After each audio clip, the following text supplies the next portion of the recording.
open your mind. Hello and welcome to Open Your Mind Radio. You have myself, Alan James. Myself, Stephen George. Good evening. Good evening. It's Sunday the 4th of December 2016. Sorry, just a 1 minute late there. As usual, when myself and Steve get together, we start chatting and the time runs by and we just kind of go, oh God, we have to go live. That's just the way it goes. We're just catching up on things that happen during the week. Right. Good evening. Our guests on tonight, well, we only have one guest, unfortunately, Pat Greene, who's the leader of Direct Democracy Ireland. Anthony, unfortunately, was going to join us, but he's suffering from pneumonia and he's not well. So get well soon, Anthony. I hope you're well. We will probably do another show down the line and get you on and have a chat with you along with Pat. But we do have Pat on, and we're going to be talking about Direct Democracy and what the party is doing and what the plans are for 2017. But before we do that, let's find out what the communication channels are. Okay, communication channels this evening are as follow. The communication channels are email info@oymireland.com, by phone 046 927 1212, and you can also contact us direct through the OYM chat room. Thanks, Mary. Yes, the phone number again, 046 927 1212, if you want to give us a call during the show and ask Pat some questions. If you want to ring in from outside the Republic of Ireland, the phone number is 00353 469 271212. Speaking of the website, oymradio.com, if you want to check that out, you will see the link to all the players and also to the chat room as well. We also have the usual links on there to the YouTube, the anti-social media, which is Facebook, the Twitter, the Skype, and the email. And as I said previous weeks, if you want to fire us off a quick email, quick one-line email, just to say hi, we would really appreciate that. Just let us know where you are actually listening from. That would be fantastic, because there's loads of ways to listen. We've got the players on the website. We also have, as I mentioned, loads of times before, the TuneIn Radio Link application for your smartphone or your iPhone. You can find the link to that on the website as well. Down the bottom, that's actually a free application, and you will find us on there. So loads of different ways to listen. And we also have, as I mentioned, the chat room. We've also got the chat room on People's Internet Radio as well. We're going to be monitoring both of those for questions. So a big hi to everyone already logged in. Alan. Brilliant, Steve. And just to let you know, Pat's going to be on the chat as well. So if you have a question for Pat, put it in the chat, and obviously we put it on our list. Pat's chat. And we put it on our list, and we'll ask Pat the questions later on during the show. We'll just go through a few bits of information first. But before we go any further, back to you, Steve. You're going to kick us off. I'm going to kick us off. Yes, we have some news here from Natural News about a depopulation test run. It says 75% of children who receive vaccines in a town in Mexico are now either dead or hospitalised. Despite the insidious attempts of the corporate-controlled US media to censor the stories about the deadly side effects of vaccines, the truth keeps surfacing. The latest vaccine tragedy to strike has killed 2 babies in this town in Mexico and sent 37 more to the hospital with serious reactions to toxic vaccine additives. 14 children are in serious condition, 22 are stable, and 1 is in critical condition. That is according to the Chiapas Health Secretary. That was said in a statement via latino.foxnews.com. What's especially alarming is that only 52 children were vaccinated at all, meaning that 75% of those receiving the vaccines are now either dead or hospitalised, which is, that's very concerning. We've mentioned vaccines on the show numerous times, absolutely numerous times, and we've done a lot of homework. We spoke to a lot of people, and even as early as today, I was speaking with my wife in relation to vaccines, because my little daughter, she just recently had an ear infection, and according to Catherine Albrecht, she has a Facebook page which my wife and I both subscribe to, although her more so than I, because I don't be on Facebook that often.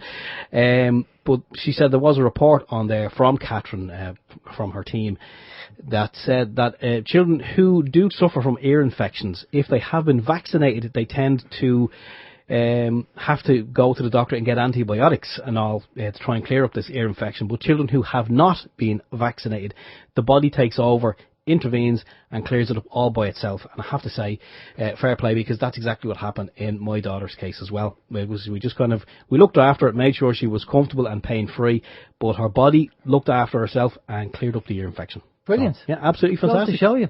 There's a lot to be said there, and more and more people are not getting their kids vaccinated, which is a good thing. Right, okay, from a website, collective-evolution.com, world-class journalist spills the beans and admits mainstream media is completely fake. Dr. Udo Ufkati is a top German journalist and editor, and has been for more than 2 decades. So you can bet he knows a thing or two about mainstream media and what really happens behind the scenes. Recently, Dr. Ukafati went on public television stating that he was forced to publish the works of intelligence agents under his own name, also adding that non-compliance with these orders would result in him losing his job, which we've heard an awful lot. The journalists having to do what they're told or lose the job, and they've got mortgages and they've got kids and all that kind of stuff. He recently made an appearance on Russia Today News to share these facts. He said, "I've been a journalist for about 25 years and I was educated to lie, to portray and not to tell the truth to the public. But seeing right now, within the last month, how the German and American media tries to bring war to the people in Europe, to bring war to Russia, this is a point of no return, and I'm going to stand up and say it's not right when I have done in the past to manipulate people to make propaganda against Russia, and it is not right what my colleagues do and have done in the past because they are bribed to betray the people, not only in Germany but all over Europe." So there you go. That's one statement from a top-class journalist telling you about the fake news, and it seems to be escalating. We have talked about it on the show, and we talked about it, I think it was last week we were talking about it, about more and more websites coming up, and last week I went to 3 channels with the exact same information. So you really need to do your due diligence and check the information and check the actual the channel, and just don't believe what you see or what you hear. Check it out. Steve. Yes. Sorry about that. Page 2. Yes. I just want to say fair play and compliments to you on the last article there, because that doctor's name I would have stumbled over it. Stumbled, I tell you. So I'm not even sure it's right. I just took a guess at it. Okay. The Dáil is set to pass a bill that will see medical cannabis legalised in Ireland. And about bloody time too. According to reports this morning, the Dáil will overwhelmingly bill proposing the legislation of medical cannabis in Ireland. The latest bill, which has been submitted by People Before Profit TD Gino Kenny, will provide for a legal regulation of cannabis for medicinal use in order for patients to receive a legally protected, secure supply that is safe and effective. It says it's understood the new bill, which has the backing of all major parties in the Dáil, will provide medicinal cannabis to a number of people with complex medical conditions. Well, let's hope that that's genuine. The update is apparently it has been approved. Really? Yeah. Was it on mainstream news? I don't know. And if not, why not? I don't watch mainstream news. You're as bad as me. I don't watch it, cause propaganda. Because I actually seen a video very recently as well. It may have been on Facebook, I don't know, but it was definitely on the internet, of a guy, and he was suffering from Parkinson's disease, and they gave him some medical cannabis, just a small amount on his little finger. He rubbed it inside his mouth, and within, I think, 5 to 7 minutes, the symptoms of the Parkinson had stopped. And they're saying, look, this is what it is capable of. We're not getting people high. We're not, turning people into junkies. This is what it can be used for, and this is what it can be done. And in a previous life, my previous life, I actually looked after people with Parkinson's disease, and it is a horrible, debilitating disease. It really is. And I think it sucks the life out of everybody who has it. When you finish shaking, you're so tired, all you do then is sleep. And for someone to be able to have this medical cannabis, use it on a daily basis or whenever it's required, and live a normal life free from the effects of Parkinson's, is a big bonus. It really is. And I hope this article is genuine. I really do, because so many people across this country and across the world will really benefit from it, but definitely across Ireland anyway. Definitely. Now, I did see the article where the lady was on an RT program with Dahi. Is that his name? Dahi. Dahi. The guy with the real broad Cork accent. Oh, he must be Dahi if he's from Cork. Yeah. And he was with another female presenter who's on RT. I've seen this on Facebook, by the way, on the kind of RTE player rather than on TV. And they were speaking to a lady whose child has been given CBD, and it's helping her grand mal epilepsy, or seizures. And it's helped tremendously. And she was on the show to say that, medical cannabis should be approved. But the thing is, the female presenter, again, you have to look at what's the science. And I don't know where she got the information from, but I had a look at this research, and the statement she made was that, oh yeah, THC, that's the stuff, that's the part that gives you the psychosis. And, well, no, it's not the part that gives you psychosis.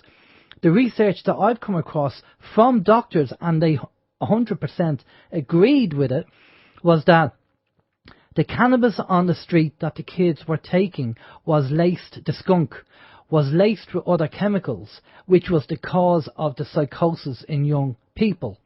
If you took a cannabis plant grown from your back garden and took it in and actually smoked it from there, you wouldn't get these extra chemicals, and then you wouldn't have the psychosis.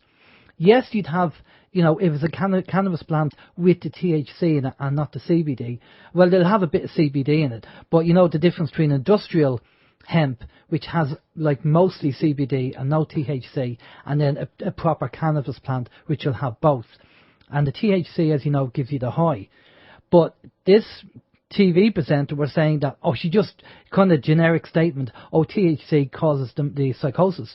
No, they found that the street drugs were laced with chemicals that caused the psychosis. So I just like to clarify that. Now, if I'm wrong, by all means, happy to put my hand in the air and have that clarified. But the research I come across was that the doctors did research on this, and they all agreed, 100% agreed, that this was the problem with the THC. Anyway, there you go. So a bit of knowledge there, a bit of information for you.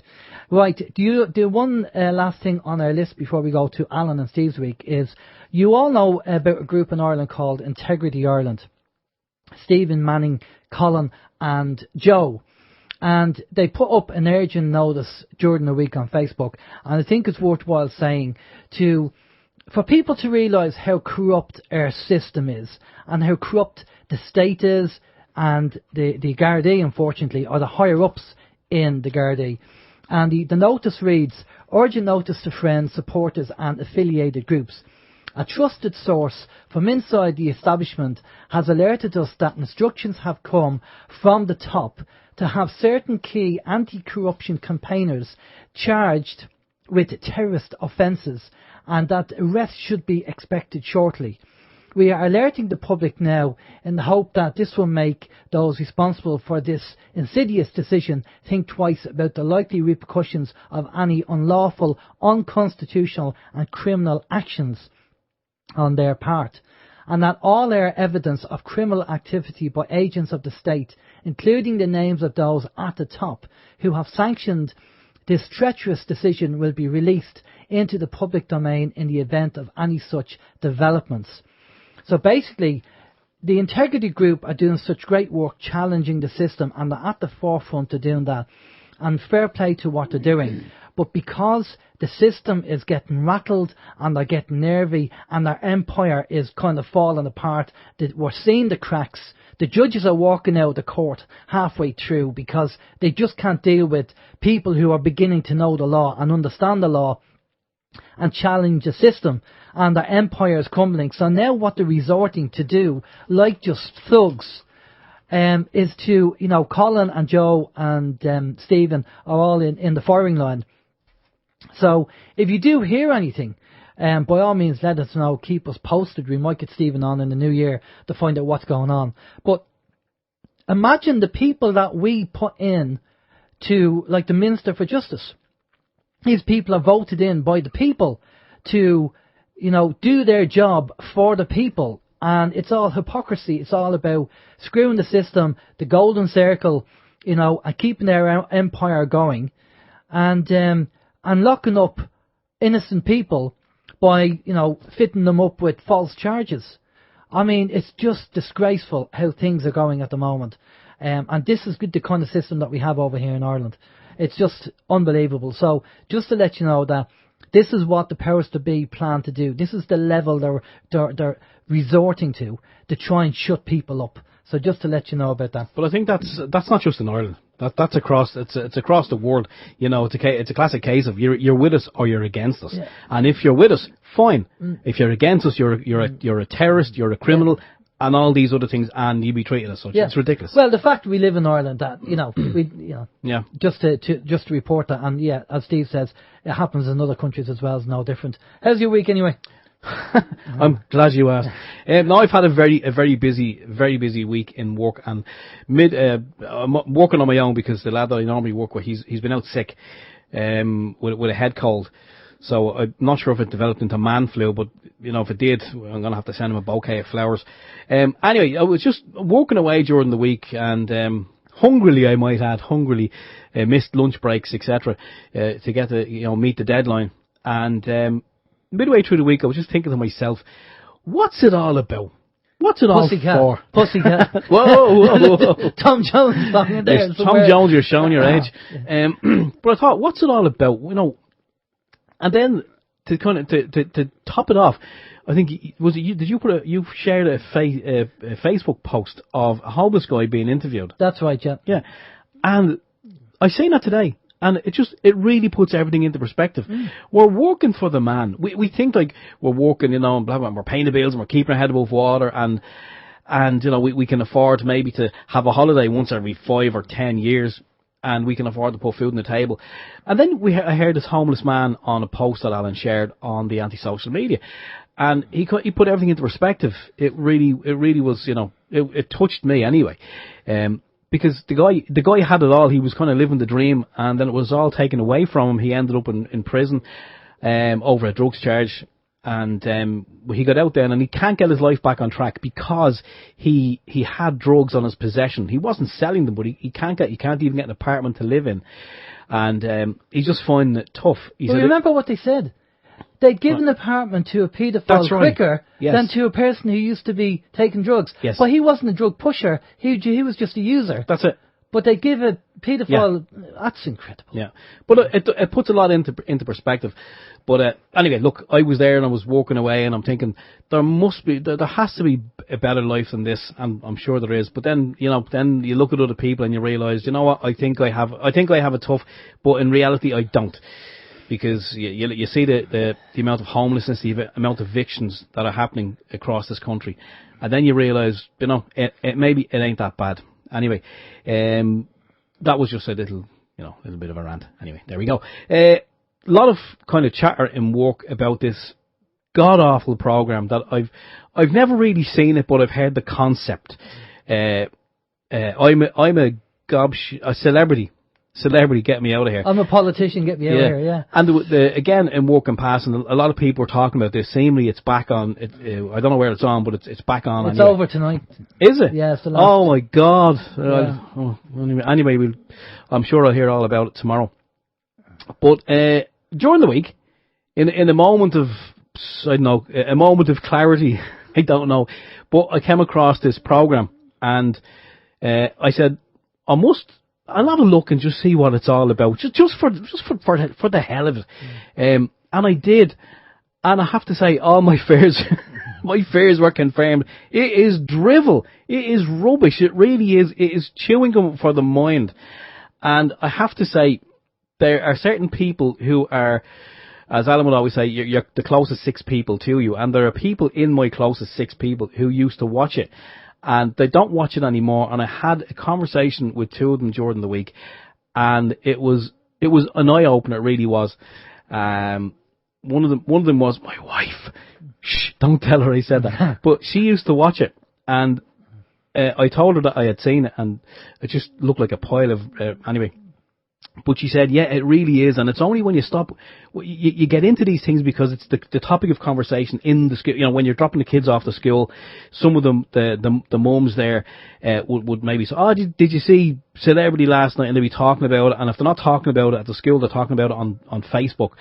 And it's a case of, well, that's what the cool kids are watching, so you have to watch it, you know, to be in with the cool kids. But she said once she kind of took herself away and she stopped watching it, she said life didn't change dramatically, but it definitely changed. She said she now, when she's, you know, meet people at the school and they're talking about it, oh, yeah, blah, blah, blah, blah, blah, you know, and not only that, a lot of the soap operas, she's actually stopped watching soaps. I don't know, maybe I'm rubbing off her at night or something. Rubbing off on her. More ways than one, but we won't go there. No, we won't. Not till after 9 o'clock, because Jesus, absolutely. But yeah, so I mean, even she stopped to watch soaps, and she said the amount of people who, you know, they just want to talk about soaps. They don't want to talk about what's going on in the country. And a lot of times, like, of recent, she be listening to people and they're talking about, you know, did you see Coronation Street last night, or EastEnders or whatever? And she's kind of saying to them, well, did you see many evictions there were today? What? Yes, because, you know, there's people actually getting evicted from their homes, and it's coming up to Christmas. There are kids going to be in hostels or out on the street for Christmas. People, you know, people just like you and I, who were trying to do their best for their family and the kids and pay their bills and keep their heads above water, they won't have a roof over their head this Christmas. And she said, you know, that's kind of where she's at now at the moment. Yeah. And it's all because of what we've been doing. We've been doing a little bit of work with Aisling Lowe in the You're Not Alone charity. But she says, you know, the amount of people who, they don't get it. But you know, she's kind of trying to plant the seeds. Yeah. You know, she's mentioned to them about what's going on, but their head is still in the soap operas. Yeah. And, you know, I used to wonder why people don't get it, why people don't see all the homelessness, and now I know, because they're too busy with the virtual reality world of the soap opera and this I'm a Celebrity thing and all that. Anyway, look, I could go on and on and on, but I won't. We will touch base. Cognitive dissonance. Oh, yes. That's just put it down there. Right, before we get Pat in, because Pat's waiting in the wings in our virtual green room, just an update on the internet radio stuff. I've done a bit more investigation regarding internet radios. And basically, it looks like, depending on the manufacturer, you have, you know, they have their own favourites list. You know, so if you want to get on the favourites list on the radio stations, you have to register on their web-based radio database, where you can add your own station. However, in one of the user manuals on page 16, which is on the Hammer user manual, it said, the database is constantly expanded and maintained. Nevertheless, we hope you'll understand that sometimes there can be delays in integrating new stations, and some stations are even rejected. So does that mean... So we're going to be rejected, aren't we? So does that mean that if you spend over €100 on your internet radio station and you type in, say, OYM radio, and you put it in the database, because they control the database, they can take it out and go, no, sorry, you're not going to listen to that tough. Yeah, that's a bit worrying. That's, again, a bit of Big Brother control. I'm not really happy about that. Anyway, let's bring a guest on. Now, we are hoping to have Pat Greene and Anthony O'Connor on from Direct Democracy Ireland. But Anthony is, as we said at the start of the show, suffering from pneumonia, and he's not too well at all. So we wish Anthony the best. And maybe in the new year we'll do an update and get Anthony on. We'll talk to Anthony. But we do have the leader of Direct Democracy, which is Pat Greene. And Pat has recently, well, I think a while ago, was taken over the reins from Raymond and Jan the Man, as far as I remember. I'm sure we'll find out from Pat. Good evening, Pat. How are you doing? Good evening, Alan. How are you today? Not too bad at all. Thanks a lot, Pat, for coming on. I think at this time, at the end of 2016, going into 2017, we're just at the abyss, and we're kind of looking in to see what's going to happen in 2017. And something I said to you before we started the show about, I'm not hearing a lot about Direct Democracy. So for people who don't know about Direct Democracy, can you give them some information as to what you are, what kind of party you are, and what you're promoting, and then tell us what you've been doing? Well, it's Direct Democracy Ireland as opposed to Direct Democracy. Okay. Direct Democracy Ireland is the party. That's the organisation.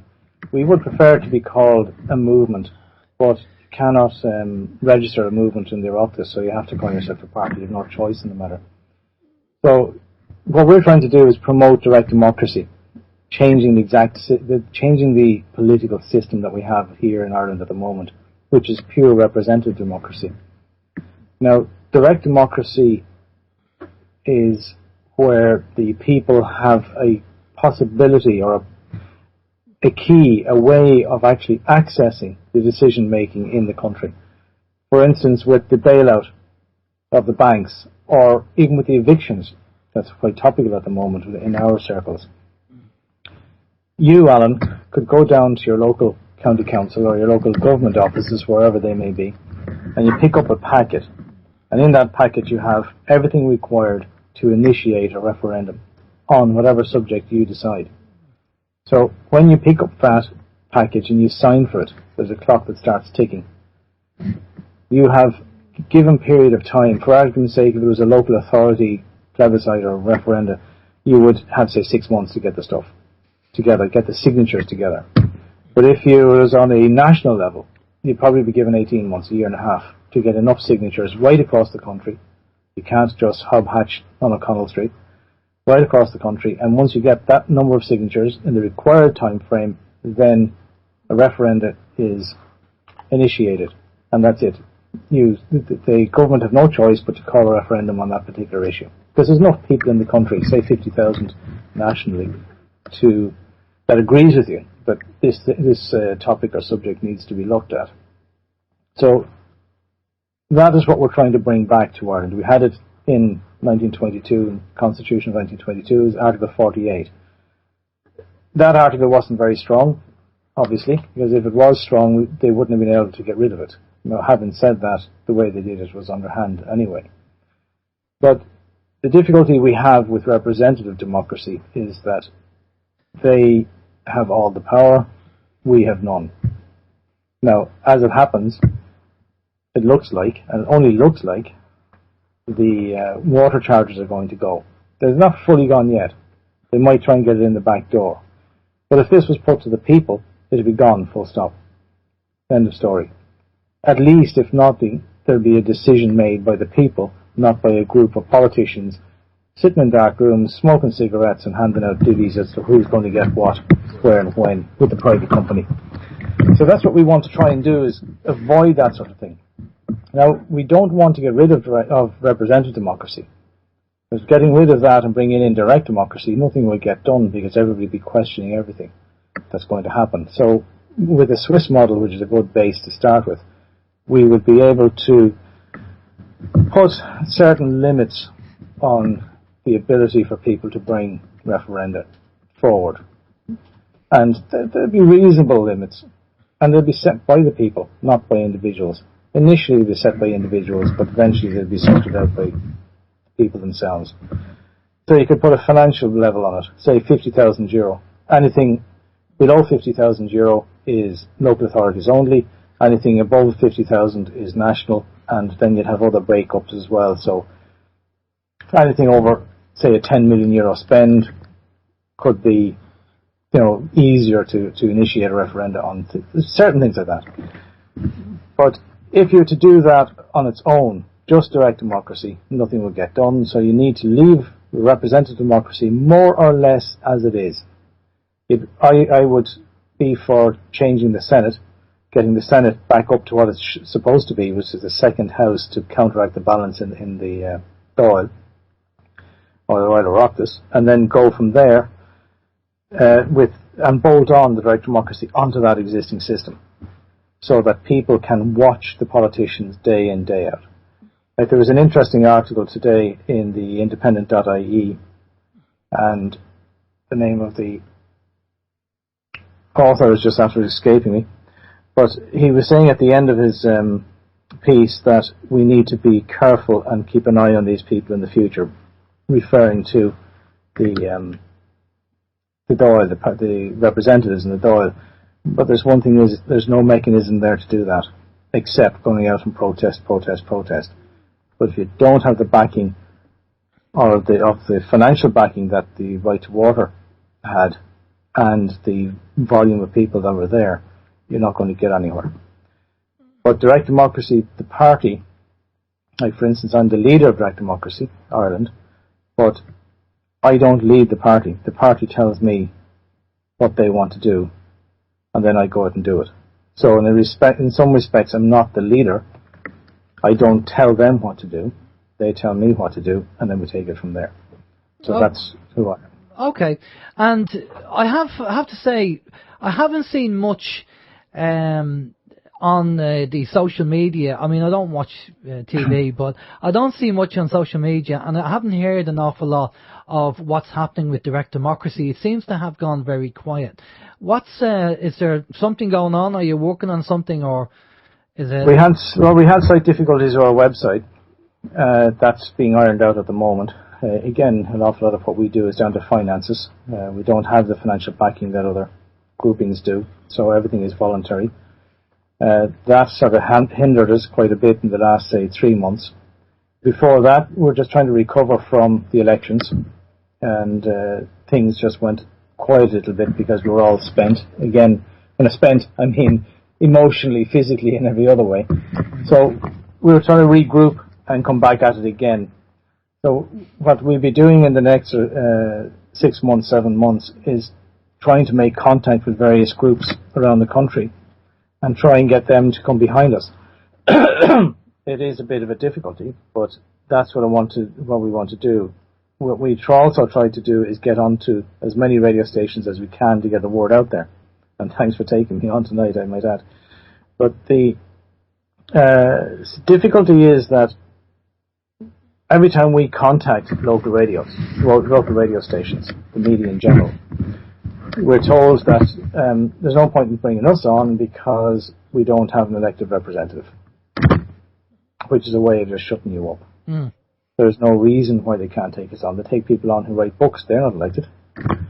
They're taking on people from Unua. Well, they might have 1 or 2 county councillors around the place, but that's about the height of it.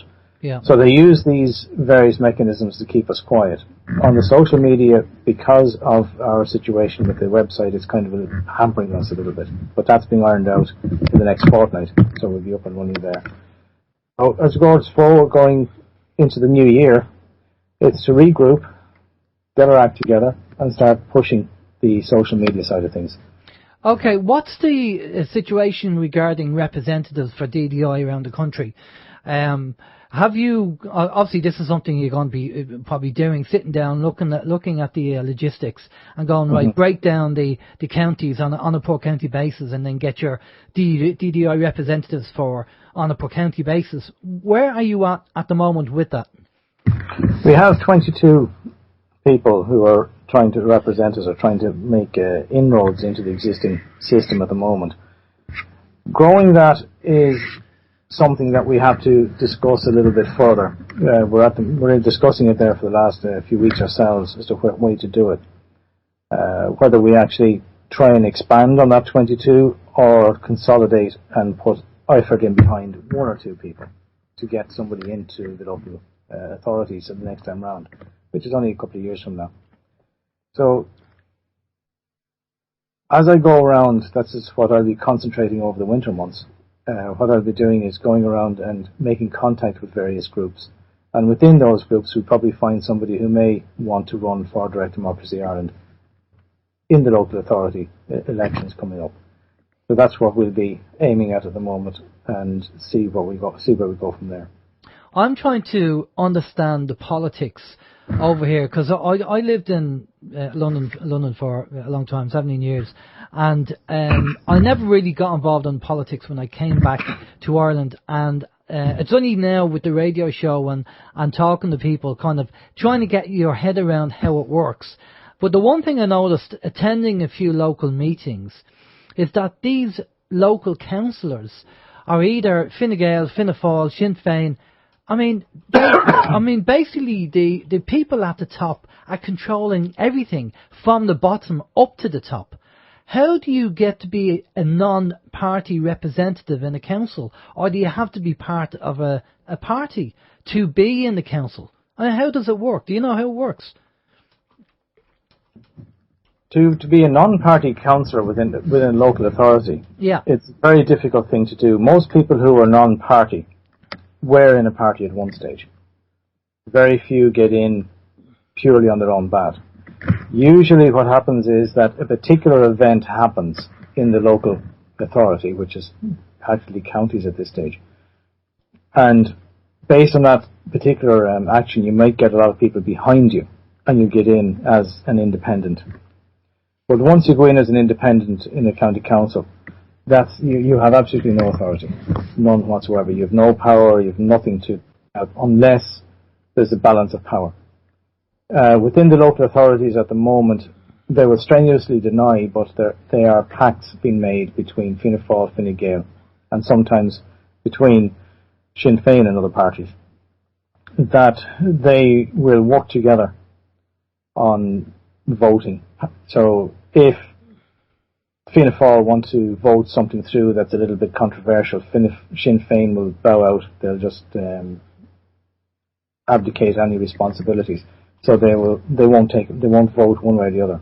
They'll abstain, which will allow the vote to go through, even though the Sinn Féin members should not let it through.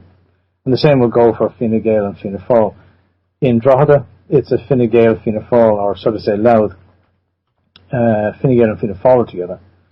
And Sinn Féin, every time they put through a motion, it's shot down, regardless of how good that motion is. The control is purely party-based. It is obnoxious, self-centred, and egotistical. Yeah. And there's not an awful lot any of us can do about it until we get someone with direct democracy in play, and we put more in behind them and get 2 or 3 or 4 into a position where we can control the county council. But surely we can bypass the county council and get somebody voted into the Dáil. So if somebody, the way the county councils, my understanding, or the counties are split up into 4 sections. So say, I don't know, Meath East or Meath West or whatever, and we actually get somebody voted in to the Dáil, and they get enough votes. Well then, even if you just have one member of DDI in there, that's a start. That would be ideal. Yeah. That would be what we would aspire to getting somebody into. And that would be a major start, not just a start, it would be absolutely a major coup to get. What we're up against is that when there is a situation where the general population feel happy, they're not going to want change. Just going back to what you were saying earlier on, where they're all distracted with soap operas and one thing or another. They're just not thinking, they're not engaged. The only way to engage people like them is to hit them in the pocket or fear of war.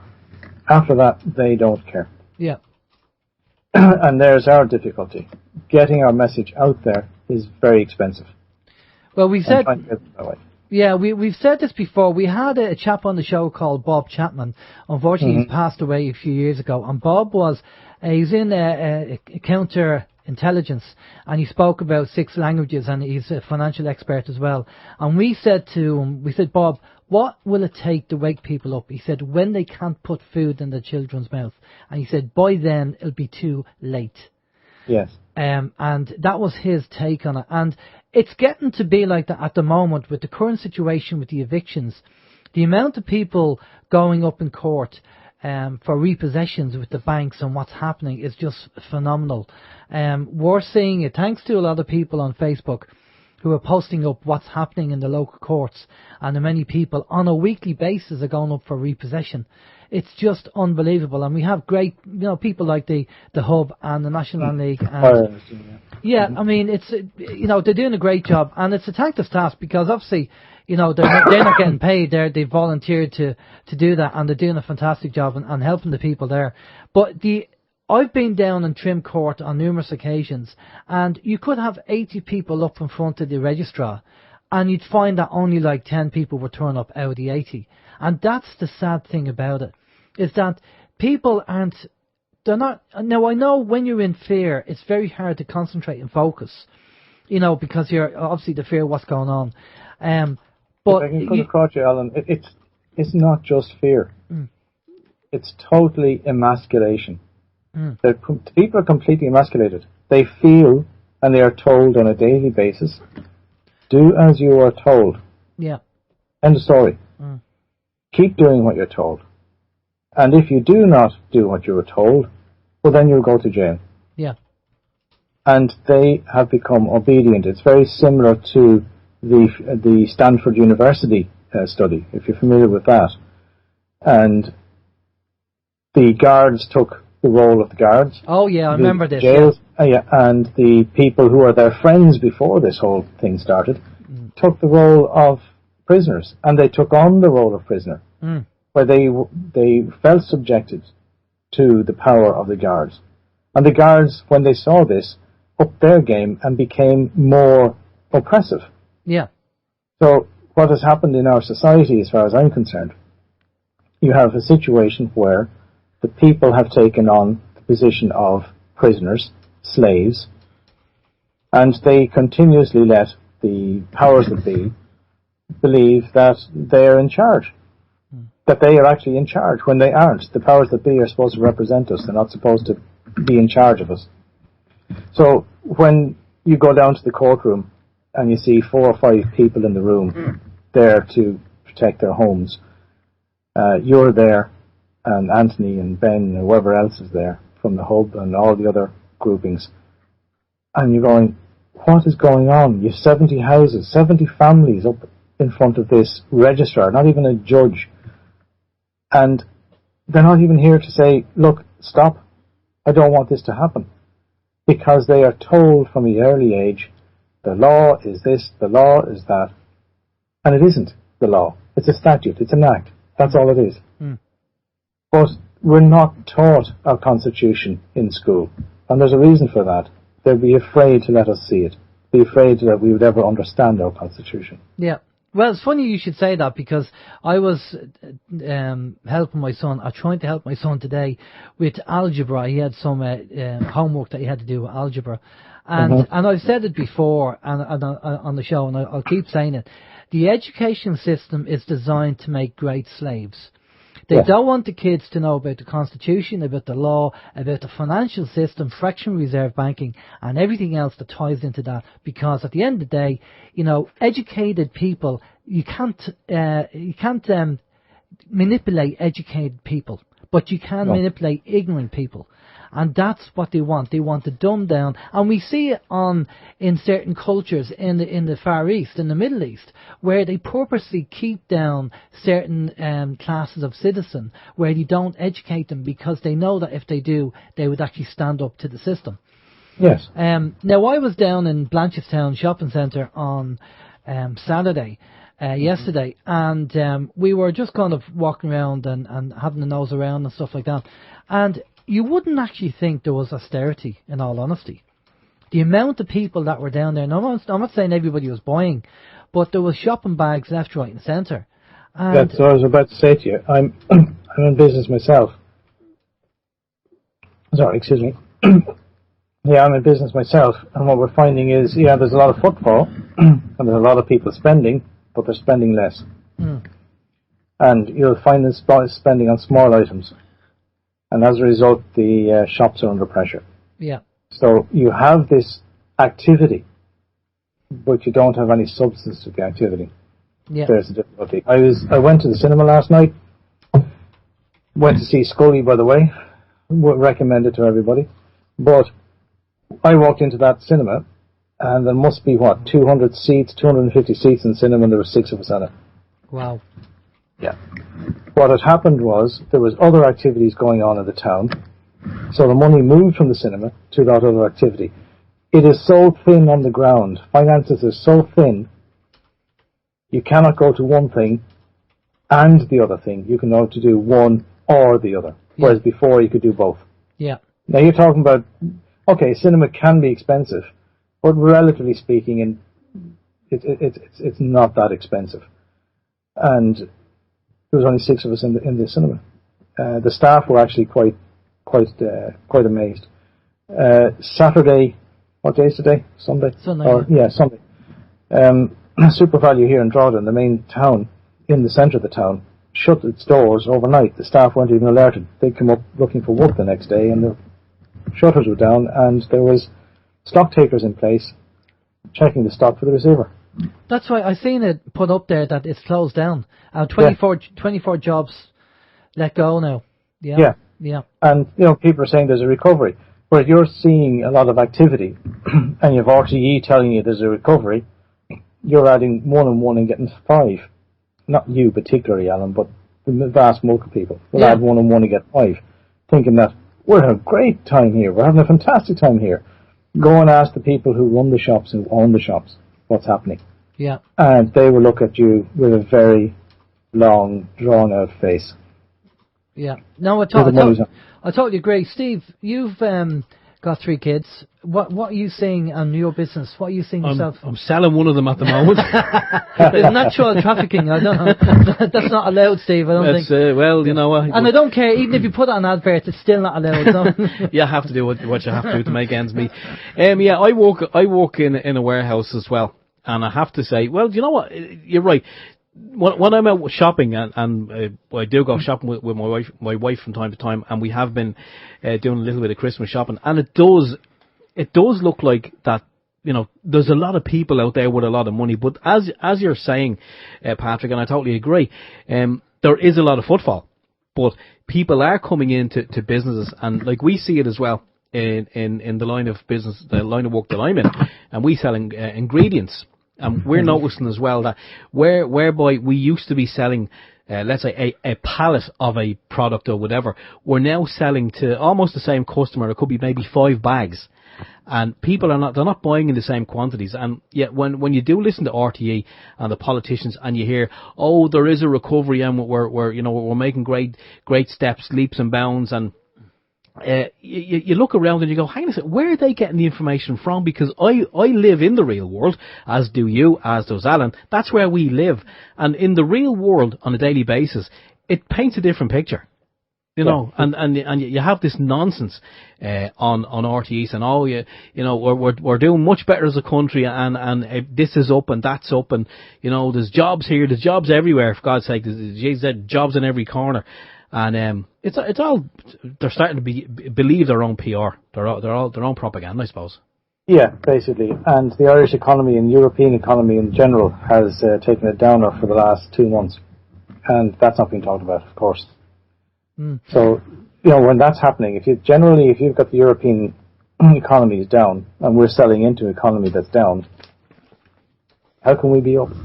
Well, just to add salt into the wounds, some people might not have heard about this, but the Irish government the other day, let me just get the article here and I'll read it out here. I just mentioned it to you before we went live there. Ireland has committed 90 million in spending to the European Space Agency over the next 5 years at a meeting of the organisation's Ministerial Council in Switzerland. Now, maybe they're investing the 90 million to try and find...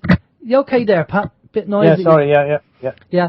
Maybe they're investing the 90 million over the 5 years to find some intelligence out there, because there's definitely none down here, that's for sure. 90 million being given away, and how beneficial would that be for the people who are going through evictions and for the homeless? And yet you want to put it on some space agency in Europe who will probably come across and find an amoeba on a rock and go, there you go, there's your 90 million. It's even worse than that. That 90 million has to be borrowed. Oh, so we're going to have, the taxpayers going to have to pay for that, obviously. Taxpayers going to have to pay for it. Well, that's where all the finances for the state come from. You would think otherwise, listening to them, you'd think it was coming out of their own pocket. But that 90 million they have to go out and borrow it, and then interest has to be paid on that borrowing over the next 5 years. So every time they give their portion, it's borrowed and interest plus interest. So it's not just the 90 million, you're probably looking at 95 million over 5 years. You have a government that is answerable to nobody. Yeah. There is the difficulty. That is why I am trying to push Direct Democracy Ireland and Direct Democracy Ireland executive and all the people behind us who are still there being battered daily emotionally. We are continuing at it for that very reason.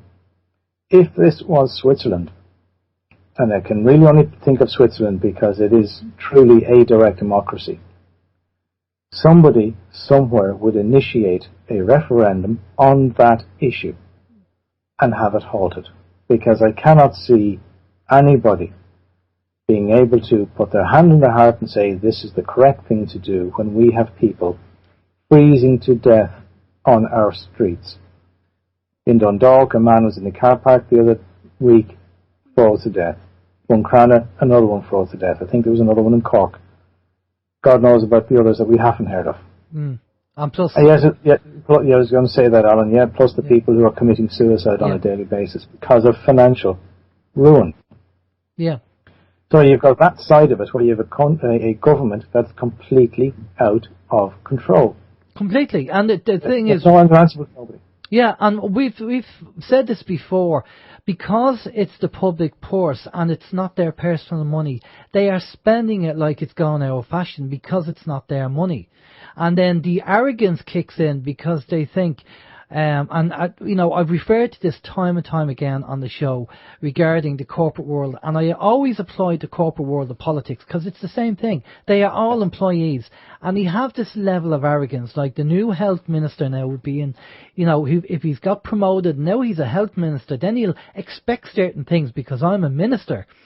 Yeah. And you will call me a certain name in the Dáil. I think they don't like being called their own name. I think they're called. I think they call them minister. They call them another name. PD. Yeah, I think it's minister. Is it minister? I think it's all minister, just by the title. Minister or TD. That's the only thing they can have. But what they tend to forget, Alan, is that what does the word minister mean? What is the definition of the word minister? It's servant. So when they say minister, who are you going to pick out? What minister? Crikey, my mind has gone blank on names again. Well, we'd say, we might as well talk about, what's the name? Bruton. Bruton. Yeah. Minister Bruton. Minister Bruton. What's his name? John Bruton's brother. So Minister Bruton is there, and what they're actually saying is Servant Bruton. But nobody sees it that way. Yeah. RTE will insist on you calling this guy minister as if it's sir, like in England, where they have these titles. Yeah. Yeah. But in reality, they are minister. Yeah. And they are a servant of the people. And that's going to be the arrogance level where they will assume that, and they will treat themselves like a sir. And then they'll say, well, okay, now I'm at this level, I'll expect A, B, and C. And we've said this before, I mean, it's a fantastic, all the kind of nepotism that goes on, hiring the family in and hiring the cousin, getting in, and it's the family dynasties. Get in. It's a great job if you can. Get your foot in the door. 4 or 5 years in politics, and you're made for life. So you have this big salary and this massive pension at the when you come out of it. It all goes back to Alan. All goes back to one thing. They have the power to do it, and we have no power to stop it. And that is what direct democracy does. It stops it in its tracks. It stops all that bullshit. Excuse the expression, but it just stops it. They have the power, and that's it. And it's even worse than that. I just want to backtrack a little bit on government. Who elects the government? Well, the public. Allegedly. No, they don't. Allegedly, yeah. No, we don't. Think about it. We well, don't. the party elect a leader. Yes. Right. We're getting there. Yeah. And we apparently elect the people in the parties, the ministers or the representatives. No, you missed the point. What happens is we elect these representatives. And what happens is one shower of representatives become a majority within that group, within that thing we call the Oireachtas. Then from that majority group, they elect the government. The government are the ministers. They're the only ones that are given power by the president. So our TDs elect the ministers. The ministers are the government. Right. So you're this is what's not being taught to us in school. Yeah. So we don't actually elect the government. We elect representatives who then elect the government. Right. So you're talking about the senior politicians, the party whip system, the senior 16 senior. The party whip is not a minister. No, but it's a group. It's a group of senior politicians who make the decisions for the rest of the party. Correct. But that's what government is. The ministers are the government, but they don't have to be belonging to the majority of the House. They don't have to be. As in Switzerland, when the ministers are being picked out, they have to pick somebody from the opposition to sit on government. Because when you think about it, as it happens here at the moment, majority rules. Screw everybody else. Now, is that government? No, it isn't. Because, for argument's sake, if you have 4 million people voting, not that we have that, but say if we have 4 million people voting, 2 million plus one person creates a majority. That's the simple majority that we work with, which is, to me, terrible. But anyway, we have it. Well, I always... So you have a situation, Alan, you have a situation where the other 1,999,000 people are ignored. They're not in government. Sorry, go ahead. Yeah, no, I was just going to say, you know, we talk about the word democracy and people say, oh yeah, we have democracy. And to me, after researching democracy, it's mob rule. You know, and as it stands.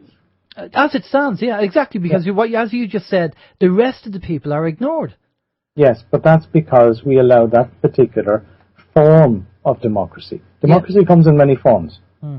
We've allowed this particular form of democracy to progress to the point where it is now turned into a plutocracy. And the plutocracy, for those who are listening, is where it is ruled by money, effectively. It's ruled by people who have the money to do so. Well, I think we're on a very fine line between, well, I wouldn't say the democracy. I'd definitely say getting to the stage with the banking system controlling, the corporates controlling things, to fascism. Because that's the way it seems to be. The judges, the judicial system, the politicians are just doing the bidding of the corporate companies. That's fascism to me. Well, fascism is a form of it. It's more of the plutocracy than the fascist state. Fascist would be basically, you're thinking Mussolini. Now, Mussolini didn't do things that corporate entities wanted to do. He did things based on emotions, effectively. It was the sort of thing that we consider to be fascist now is basically running all the immigrants out of the country because they're not one of us. It's more of a form of nationalism. But the plutocracy is where you have a functioning democracy from the point of view of the people. They see it as a functioning democracy. But in reality, the people who control the government are corporations. Yeah. And people with money. So again, that goes back to the power struggle between the nation and the state. And people tend to forget the state is not the nation.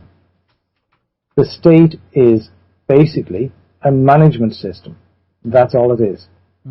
We call it the state because it manages a country rather than managing something like Google or IBM. It's just a management system.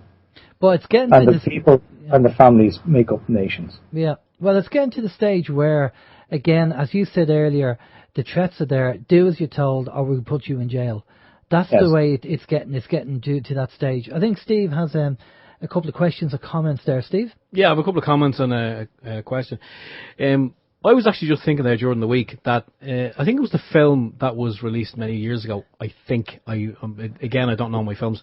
I think it was Ants. Was it Ants where the ants were underground and they were controlled by the people above ground? The grasshoppers. The grasshoppers. Well, that's kind of the way. Yeah. That's the way I kind of see our system, our government system, is that unless we're essentially underground, and we can stay underground and talk amongst ourselves and plan for a bigger, better world where everything is rosy. But unless we can get someone, as you said earlier, Patrick, unless we can get somebody from, let's say, Direct Democracy Ireland and get them into government where they can, like a computer virus, where they can get in there and they can affect change that will benefit both the people above ground and the people below the ground, then I think unless that happens, all we're doing is we're just going to be, we could be talking to each other. But that's it. We're just paying lip service basically. Yeah. So I think it is very important that anyone who really wants to see change effected in this country, we need to stop waiting for someone else to do it. We need to stop waiting for Patrick or Jan or Bob or Jim to make change, because as someone said before, and it's quite true, we are the people that we are waiting for to make change. And if that means just joining Direct Democracy Ireland, getting involved, and obviously you don't have to put yourself forward to be a politician, but you can play a role in the background that's very very beneficial. The background, sorry for cutting across you, Steve. Yeah, no, go on. The background roles are far more important than the people going forward. Yeah. The people going forward cannot get there without people in the background, and it could be quite simply, a very simple thing is just volunteering for one night just to drop leaflets through a door to organise a particular meeting. Now, you don't have to be at the meeting, you don't have to talk at the meeting, you don't have to do anything where you feel embarrassed or you feel you just don't want to do, you feel uncomfortable. It's out of the comfort zone, yeah. Yeah, and anything at all that will help the people who, like for myself, I have no issues talking in front of a crowd of 100, 10 or 1,000. No issues with that at all. A lot of people find that intimidating and very uncomfortable. But I need people behind me to organise even this pulling out of the chairs, to organise getting something printed or getting things delivered. If anybody could join us and help do that, that would be fantastic. And it is literally a case of just getting up and doing it. You asked earlier on, Alan, what I intend to do in the future. My biggest difficulty is that I walk into somebody else would organise the meeting, say for anti-wind turbines up around Meath, which is very controversial at the moment. Mm.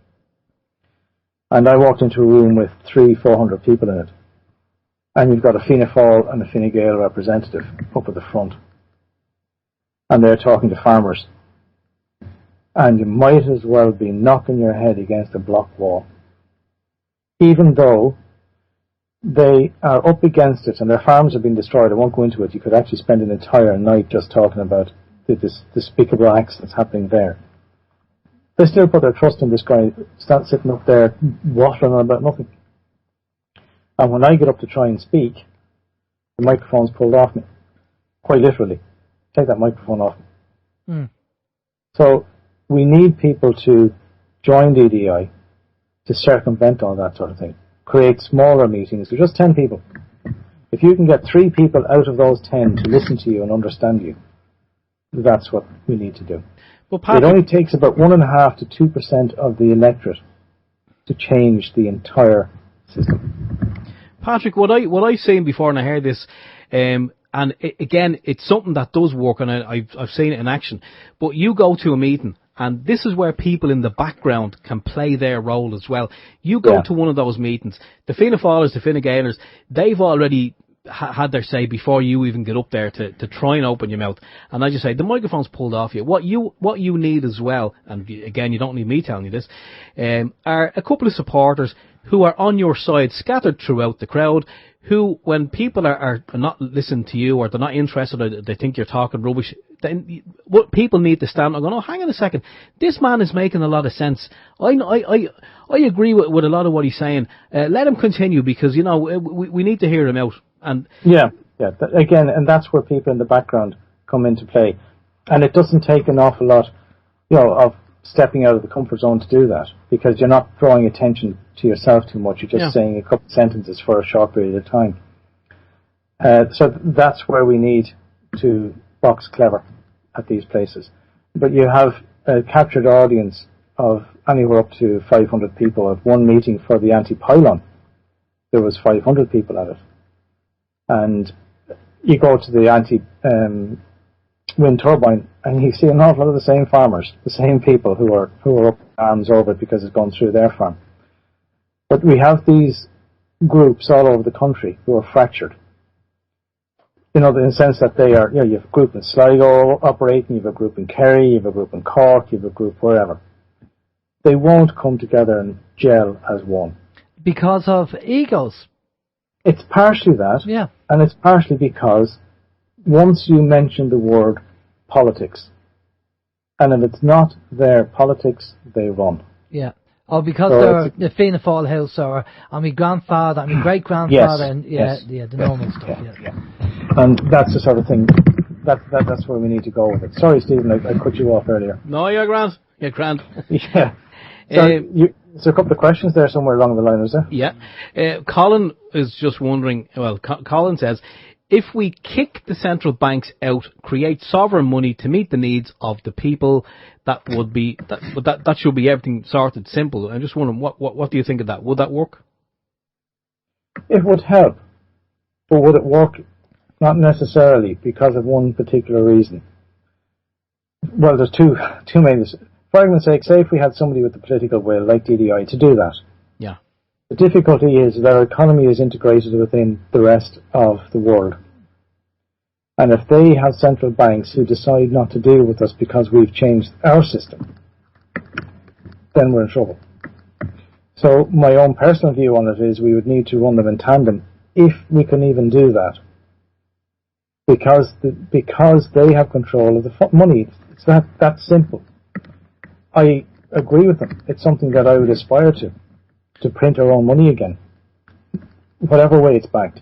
Well, I don't see. The problem is that integrating with the other countries. Well, to be honest with you, there's no harm in running two currencies, Patrick. You could have the punt for the local economy, and you could have the euro for the European economy. Yes. You know, I mean, that's the way I would approach it. Yeah. How that would work at a technical level is another thing, but that's something that I would aspire to. Well, if you're in Ireland and you're going to be doing business and you have a preferred rate on the punt against the euro, well then, you know, I mean, I don't see it being a problem. I mean, there are towns around in America and over in the UK that have their own currency. You know, like the Brixton pound. And people use that in the local area to do their local trade, because they're dealing in the local trade, they're going to the local shops. You know. Yeah, and even on a slightly different note, if you have a country there where the economy is like, for instance, Argentina, where the economy is being destroyed. Now, my own personal view on it's been destroyed purposefully by the United States, but you have the Argentinian money running alongside the dollar, and everybody just uses one or the other depending on what they're doing. So you can have an economy running with separate currencies. So that's something that can be done. Yeah. But the political will to do that with the present people or the present system, not a hope in hell. But with direct democracy, it can even be voted on. Well, here's the thing. It's not just the will, but it's the knowledge to know what the problem is, and the enthusiasm and the interest to change it. And the reason why I say that is because I went down, I think it was last year, there was a meeting in Kells, and Father McVerry, Peter McVerry, yeah, he was there talking about the homeless thing, and there was 50 people in the room, and their solution. His solution, Father McVerry obviously doesn't know about the banking system, and there was a few councillors there in the room as well, and their solution, and people thought it was a good idea, is to give your house back to the bank and rent it off the bank. And I stood up and I said, right, I said, how many people in this room understand fractional reserve banking? And 3 people out of the 50 put their hand up, and I said, and one of them was asking to go to the toilet. Yeah, I said, that's the problem. I said, you don't know what the problem is. The politicians and the banks are running rings around you, and because you don't understand, you think this is a good idea, when you actually don't understand how the system works. And even the councillors were in the room, and I said, the councillors don't even know what the problem is. So how can they be here saying, I'm here to try and help the problem, when you don't even know what the problem is? If you don't understand the fundamentals, forget the rest. Totally. And the difficulty with the lie that has been told for so long, it is so big that when you tell the truth, people want to lock you up. Yeah. And the situation with the banks, I explained it to somebody recently. We came across some information.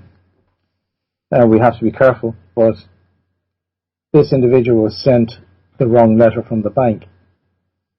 And basically the situation with the individual, are you still here, with? Yeah. Sorry, I thought went blank there. The situation is that these particular individuals bought a house for $350,000. They have paid back $250,000. The vulture funds bought the mortgage, and they are now seeking eviction, something that we're all familiar with. Now, what happens is, and I'm sure a lot of the people listening here understand, is that they kick you out of your house illegally, unlawfully, unconstitutionally, but anyway, they do it. Then they sell your house. That particular house is valued at $250,000. Now, so they've paid $250,000 already. They owe $100,000, and this $250,000 is the value of the house. So what they do is they sell the house for $250,000, and they come back after you for the balance, plus interest, plus cost, plus everything else. So where does that leave the people? With nothing. But the bank bought that loan for $40,000. Yeah. Mortgage. Yeah. And that was the letter that was sent to them, was the letter from the bank. It was actually meant to go from one bank to the other vulture fund as a receipt, as an acknowledgement for the funds that were transferred for the purchase of the mortgage, which is $40,000. That's incredible. But we know they're buying the properties for cents on the pound, and then coming after it. The other thing that was said to us, and we found it pretty much bang on, because when people don't understand the system, and they think surely being in the house and paying something is better than nothing. But basically what somebody said to us, and I think she was bang on the money, was that they basically the houses that are empty, they will wait until there's an upsurge in the market, things start picking up, and basically they will put everything into an SPV and then sell them all to the vulture funds. So they don't want anybody in the house because they want to be able to sell the property. Free vacancy, what's it they call it? Vacant possession. They want to be vacant possession, so they want to rent it on or sell it on vacant, so they don't have to get rid of anybody. Yeah, so they box it up into an SPV, which is a special performance vehicle, and they'll sell it on to the vulture funds for, again, getting their money again. And the other thing they're doing as well, and this happened to a chap called Tom over in the UK, and I'm sure it's happened to one or two other people, is that they will look at people who are near the end of their mortgage, and then they'll accidentally, or there'll be a problem all of a sudden with payments, and then they'll start proceedings to do repossessions. And then obviously you're in the middle of a repossession. You've only got like 5 years left on your mortgage after paying for 25 years or whatever. And then they'll try and repossess you. And if they're successful, that means that all that's being paid, and then you're kicked out of your house. Yep. And that's what they've done. Ulster Bank, I think, are up in court over that for doing that with businesses. Businesses that had assets worth more than the loan. They put them under pressure to call in the loan, basically. And obviously they couldn't pay it, so they brought them to the courts and asset stripped their company. Literally bought their company that was profitable, sold all their assets, made a profit out of selling the assets. Asset stripping is what we've known about in the past. And they were doing that to very, very good businesses. But again, this whole scenario boils down to one fact, and that is the people of Ireland, the families in Ireland, have no power over the government. That's what it boils down to. Simple as that. If we had power over our government, which we are supposed to, because they're supposed to be representing us, all of what we've been speaking to about tonight wouldn't happen. Even what you were saying about the vaccines, Alan, earlier on as I was listening. All of that end of it just wouldn't happen. And if it did happen, it would happen in a more equitable way, in the sense that the vaccines, if somebody decides they don't want a vaccine, that's the end of it. There is none of this emotional blackmail. There is none of this threats of taking your child away, which was going to come down the road. So, again, if we had power, the people had power. If you want your vaccine, there's your vaccine. If you don't, there's no pressure. I'll see what the vaccination rates will be. Okay, we have a couple more questions there, Steve. Yeah, we do.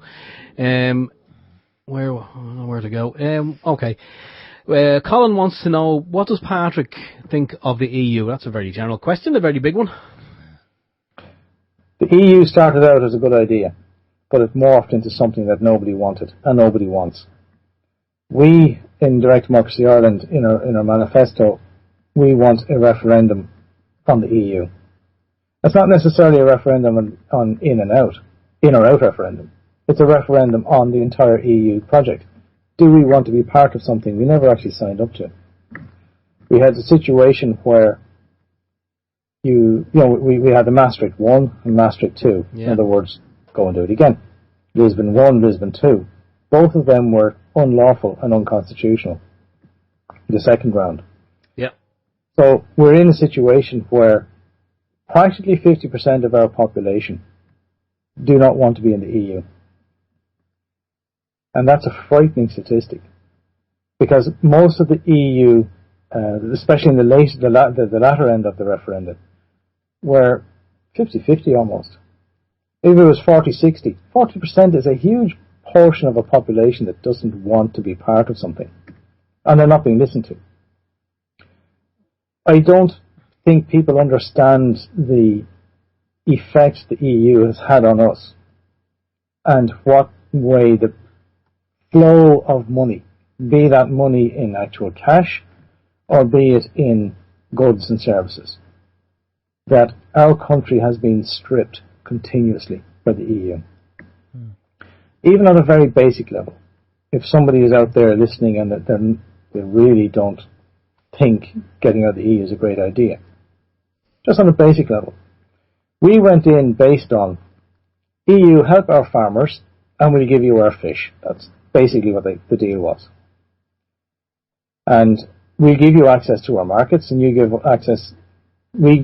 access to your markets. So the EU said, right, because they wanted our fish, Iceland had just shut them down and shut them out. Meantime, all the supports for the Irish farmers are whittled away down to virtually nothing relative to what they used to be. Mm. But the level of fish they're taking out of our waters has gone up. So how can that be? If we go in under a negotiation and a contract saying, there's A, and we give you A and you give us Y, and now they're giving us half of A, but they're still taking Y plus 50%. That can't be right. No. So it's not being explained to the people what we are losing as a nation. And again, this thing about nation, it's not the state. The state don't give a crap about the nation. Our constitution is there not to protect the state, it's there to protect the families from the state. Because the state is the most dangerous entity that is in juxtaposition right next door to the nation.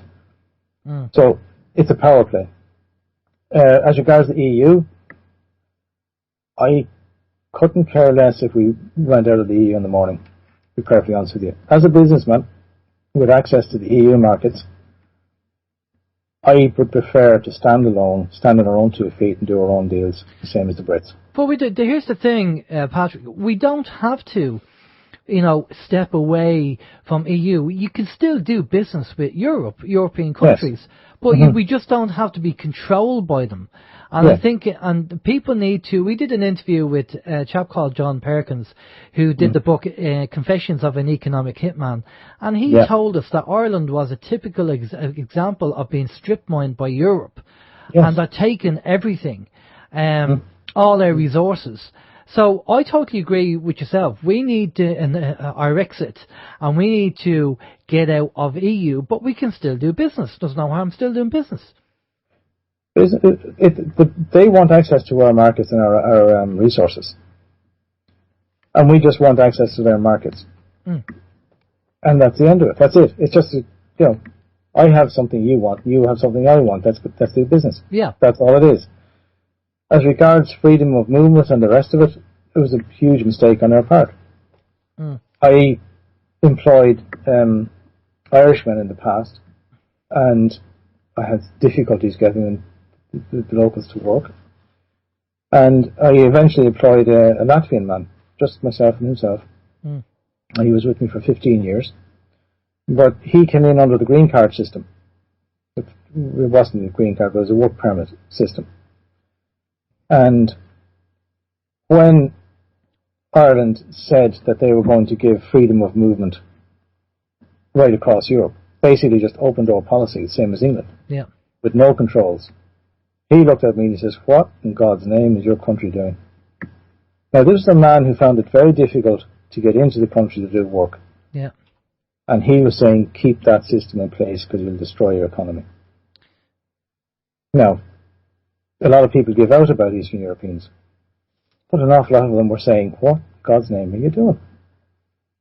It's stupid. Do you realise how many people are going to flood in here? So, all these things were forced upon us.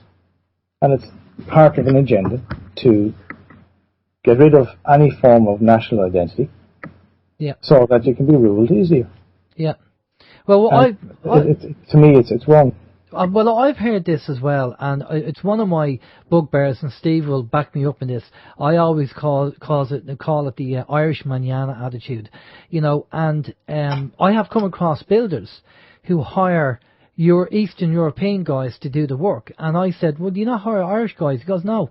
He said, they take too long. They're always sitting down having their lunch, and he said they're just too lazy. He said, I get the European guys in, they'll do the job in half the time, and they'll crack on and get it done. And, you know, I've seen it, where over here in Ireland, they're giving out going, oh yeah, you know, business is bad. And 1 o'clock comes and the shutters come down, and they're having their tea and sandwiches. And the customer could be knocking on the door and go, oh yeah, we're back, come back at 2 o'clock. And they'll turn around and go, oh yeah, the old business is bad, you know, I might have to let off a few staff, you know. While the customers are outside wanting to get in. Now, in the UK, things were a bit different, especially in the corporate world. You know, now I'm not saying everybody has to sacrifice their lunch, but if a customer comes in, you deal with the customer and then you carry on, have your lunch, or take an extra bit of time on your lunch or whatever, or you have staggered lunch breaks. But for some reason, in a lot of companies in Ireland, they're just all great friends, and you all want to be together with the tea and sandwiches. So instead of like having staggered lunch breaks, they'll just shut the shutters down. They'll complain about how business is bad, and yet the customers are there looking, you know, oh, the phone's going, could be an order, yeah, but on our lunch break. You know, I mean, that attitude wrecks my head. And Steve knows, he's laughing here because he knows what I'm like. Oh, you know? Too well. He knows what I'm like. And this is why a lot of people are hiring the Eastern Europeans, because the Irish people are too bothered about the tea and sandwiches and the I'm okay, Jack, and the jobs for it. No, oh, that's not my job, I can't do that. I mean, if you had that attitude in a corporate company, I'll tell you now, you'd be sacked.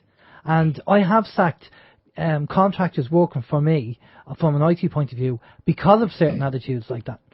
That's, you know, I had a situation where I was working on a building site. I had this Irishman working for me, and it was Friday evening, and I had to get that work finished before Monday morning, which meant I had to work late Friday evening. Came 5 o'clock, and he knew we had to work on, and he said, I'm out of here. It's 5 o'clock. It's Friday. I'm going out tonight. I just said to him, I said, good luck, but don't come back in Monday morning. Forget it. You're out of here. I was there working on my own at 7:30, trying to get this. I was now, if I hadn't got that done, I was holding up about 28 million euros worth of stuff that had to go through the solicitor's office on Monday morning. Yeah. So I went and I did the work, and I was working there at 7:30.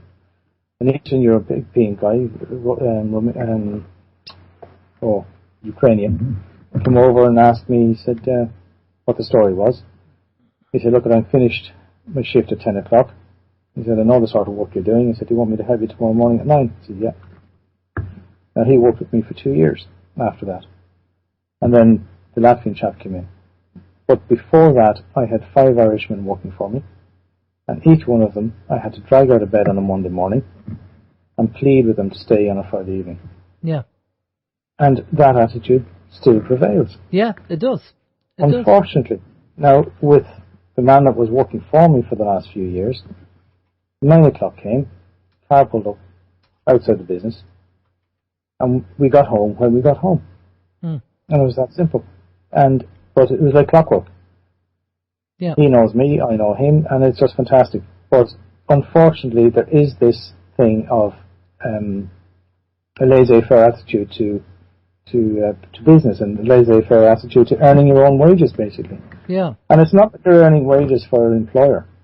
Most employers are just earning a wage. We're not earning huge money. If that. Yeah, and I know of one particular individual, and I give out to him for doing it. He had 9 staff working for him. His business was going from bad to worse, and he emptied his bank account to pay their wages. It came to the time when the asset strippers came in, the banks, stripped him of everything. He just about kept his house. And when it came to him looking for some social welfare, no. He had literally nothing in the bank. Did anybody want to believe him? No. Oh, he's a big businessman. He's been in business 30 years. He's loaded. He hadn't got a penny. Yeah. And they were looking for food. So if this goes on, Irish employers tend to look after the people first, not themselves, their employees. And people don't see that. They have this whole idea, especially in one aspect, one area of the far left, that employers are on the take the whole time, greasy tills and all that. And it's not the point. It's just not the case. So, but this attitude of, I'm on lunch break, yet the same employee will give out that he can't get out and done on lunch because everywhere's closed. Yeah, yeah. It's just funny that the Irish abroad seem to be very hard workers, but over in Ireland, it seems to be opposite. Now, I'm not going to tar everybody with the same brush, obviously. Yes. But it's a generalisation and something that I've noticed. And it's the same thing with Eastern European. I'm not saying they're all perfect. There's people I've seen them, troublesome too. They're troublesome too, and they've, there's been attacks and all that, so we're just generalising. We're not going to be, But Steve, you've got more information there, more questions for Pat. I'm on my lunch break, sorry. Is it that time already? It is. You're making it 5 minutes to wash the hands before the lunch break. Yeah. Oh yeah, 5 minutes to get to the canteen. Dougie says the EU is a big monopoly, which is getting bigger and more dictatorial as it expands. It introduced more Agenda 21 measures during the Trump election, and it never made the news. Now that's kind of scary because we've seen over here, and I'm guessing you're familiar with it as well, Pat, about all these new Agenda 21s that are popping up on local websites. Like you go to Meath County Council and type into the search box Agenda 21, and you will find information on Agenda 21. It's being hidden in plain sight now, as they say. Yeah, and, I like that one, in plain sight. Yeah, and that's what Dougie's saying. The EU has introduced more Agenda 21 measures during the Donald Trump election. We're going to have to go and check that out and see exactly what's come in, because definitely it hasn't come up on our radar. Have you heard anything about it, Pat? No, I haven't. And again, that an awful lot of the attention was looking at Donald Trump and what he's doing. Yeah, the old sleight of hand, yeah. And it has taken over an awful lot, actually, of a lot of people just aren't commenting on anything that's happening in Ireland, or Europe for that matter. Europe being dictatorial, it was set up to be dictatorial. So there's nothing new in that. Yeah. The staff in the EU, their wages are tax-free. So they're not going to rock the boat. They're not going to tell you anything. They are overpaid, spoiled rotten, and, who's going to complain? Who's going to shout stop? They're on the gravy train. Yeah, exactly. They're not going to rock the boat. Yeah, the EU, now I'm going to use a controversial word here, the N-word, but it is in a historical context. Question arose years ago. How did one family living in a big white house control 800 slaves literally living on their doorstep? And the 800 slaves hated them. How did they do that? They brought in some of the field niggers and put them into the house, and they were called house niggers. Now, I don't mean that in a derogatory term. That is just basically what they were called. The conditions of employment and the conditions of those living in the house were far superior to those working in the fields. But when they were living among the ones in the fields, that if they heard any discontent, any disquiet, any plans for an uprising, They were to inform the boss, the landlord, so that they were taken out, flogged, killed, hanged, whatever, in a horrendous way, so as that the control will be maintained. Nothing has changed. Those working in Europe are out of the fields. They're not in the fields. They're not like us. They're not like you and me. Day-to-day drudgery trying to earn the taxes for them to live off. They're living off the taxes. And they're treated extremely well.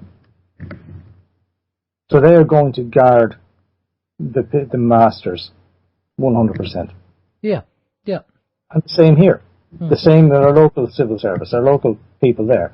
Try and get to the people who make decisions. They are protected. Can't do it. Because the civil service here are, generally speaking, looked after quite well. Yeah. Their pensions are far superior to anybody's. Their working conditions. For instance, I know offices that if they were in the civil service, the number of people in that particular office, open plan office, will be halved. Because the amount of space between the desks is not enough, according to civil service standards.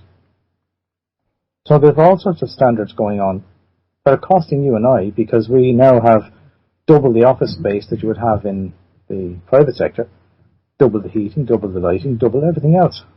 I think we've talked about this before on the show, and we did the comparison between a private company. You get rewarded by saving money and watching the spend, but in the public, in a public arena like the civil service and all that, you get rewarded for spending money and spending your budget and having your empire. It's more insidious that if you're in charge of a budget, and your budget is €100,000 and you spend 90,000, what's your budget next year? 90,000. So you have a problem there. Is that excuse me? The problem is that the incentive is to spend 100,000. I remember about it's going back about 20 years, but it sort of shows the sort of crap that goes on and still goes on to this day. It was a HSE department. It hadn't fulfilled or emptied its budget. It went out and bought a container load of typewriters. Now, this was at a time when computers were fairly well in at this stage. A container load of manual typewriters, paid for by you and me. It came out of the warehouse, was delivered to the HSE, and then delivered to the nearest dump. That's how they did it. Yeah. Another department didn't have its budget fulfilled, or didn't strip its budget, bought 3 computers at a value of about $3,000 each, because they were expensive back then. Those computers lay in their boxes until they were opened to be used. They were out of date by the time they were opened. They couldn't be used. That continues today. Yeah, it doesn't surprise me at all. What surprises me is that why is it done that way? Because it doesn't take much to do it. They're already doing it with doctors. If a doctor saves on his budget, for argument's sake, his budget is 100,000, and he comes in at 80,000. Well, he gets 10,000 to the saving is 20, so he gets 10,000 to spend on his practice. Now it's the hardware and the actual building itself. I'm not quite sure whether he can spend it on staff or not, but he can spend that on his practice, and the other 10 goes back into general funds. Why can't they do that across the general civil service? How much money will they save tomorrow morning? Well, again, it's the people at the top. They know exactly what they're doing and why they're doing it, and as long as we keep accepting it. Now, we have about 10 minutes or so, 11 minutes left, Pat. So let's focus on the positives. Let's focus on what we can do and what we need to do and what people need to do to kind of wake up and say, okay, I want to get actively involved in DDI or whatever, and make a change and make a difference in the local area. What I'm trying to organise is that we have a leaflet that one side of it would be general and fixed in some sense, giving a certain message. And on the other side, it would be printed in a way that you could be able to, an individual could be able to do a small leaflet drop in their area. For argument's sake, I would try and stick to a particular housing estate and just get 8 or 9 people into a room and talk to them about direct democracy and how it works and how it operates. Talk to them about their problems. There's no point in talking to them about our problems. It's about their problems. And explain to them that if we had a system of direct democracy, their problems would not be problems. It would be sorted. It can be sorted at a local level with a plebiscite, or it can be sorted at a referendum at the national level. So, to do that, you really need to contact us and try and get in with the executive. And the telephone number's there on the website. The website is not working too well at the moment, but it will be sorted out by the end of the week, if not early following week. And it is really just to get the message out. It's a chip situation. It's like being at the bottom of the cliffs of Moher, and you're trying to knock off about 20 feet of it, and you've got a hammer and a chisel. But the hammer and chisel will do it if we all chip in together. Yeah. If you have 1,000 people at the bottom of the cliffs of Moher chipping with hammers, or one chipping with a hammer, you do the maths. But the point is that if we can get people who will join us, who will understand what direct democracy can do, and we will all go shoulder to shoulder and start chipping away at it. In the local community, it is very much trying to get active within the community, trying to get in on certain groupings. And if you don't want to do that, it's at least make contact with those groupings so that you can explain to them that you don't have to go out protesting. You don't have to go out spending all this time and effort if we bring in direct democracy. And try and get them to join direct democracy and try to get them to be active for direct democracy. Is it possible that if you find out which candidate is your strongest candidate, i.e. from a representative point of view in a county council, in a county, that you could focus on at least trying to get one representative into the Dáil by covering that area with your the helpers of DDI and going around the whole location and just focusing on pushing DDI rather than, because as you say, you've only 22 people representing DDI at the moment, so instead of kind of trying to be everywhere all at one time and have kind of limited success, if you were to focus on one area, say Meath West or Meath East or something like that, and got everybody to say, right, this is the area that it covers, and we're going to focus in this area, we're going to leaflet this area, and we're going around, speak to people, and really get them on side to try and get at least one person in. Is that a possibility? Yeah, we're working on at the moment is the two strongest candidates that we can see at the moment, and this is no disrespect to any of the others, would be Alan Laws in Meath East and Anthony Connor here in Louth East Meath. So they're the two that I would feel are the strongest at the moment. Others can, they're there, but we need to, as you say, cut our claw. But I would envisage trying to put as much effort behind them as possible over the next year and a half to get things in place. But we do need feet on the ground, we do need people, and there's one thing we need more than anything else is finance. Yeah. Printing has to be paid for. Yeah. So if people can donate as much as they can, again, as saying that the website is not great at the moment, but in another week or so, the donate button will be there. Or you can contact the head office and we can organise transfer if needs be.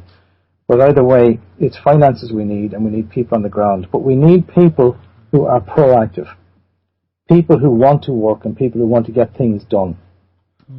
Now, we can give direction to people, but people have to pick up the chalice and start moving it themselves. There's no point in, pick up the challenge, pick up the challenge and push the challenge themselves.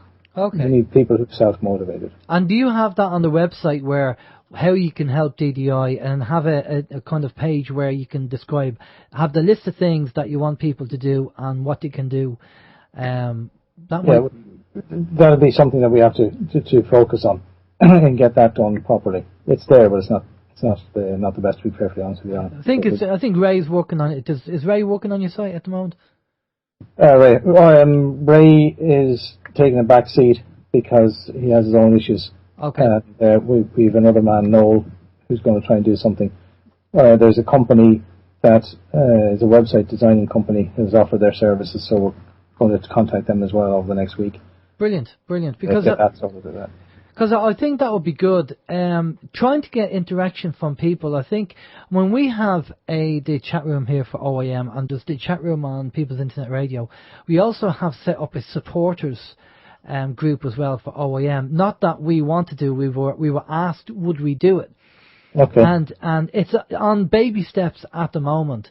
But the whole idea is that, by building up a momentum of people to get involved in DDI and having your forum where people are kind of approved, registered for logging in and chatting to each other in different areas, I think that's where you probably benefit from. I mean, I'm not, I'm just. We have the forum set up. Okay. On various topics. Okay. It's just getting them to be used is another thing. Yeah.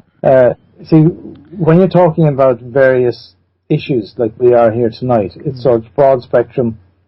It's very easy, very loose, if you understand. There's a lot of people who agree with what I'm saying. Yeah. And it's when you turn that into politics, it becomes a whole different issue. It is much more difficult. Like I was saying earlier on, when you go into these large meetings of 400 or 500 people, you mention the word politics and they shoot you down. New political party or anything like that. So yes, we're going to do that. We're going to organise the forums so that people can get on and chat about them and see what we can do and try and push the game. But we need more people to help us with that. So if anybody's out there, if you want to contact us, please do. No problem. And 2017, what's your plans for 2017? You're, as I say, we're at the abyss now. We're looking over, and 2017 is just around the corner. What's the plan for DDI for the next year? More or less of what we've just discussed.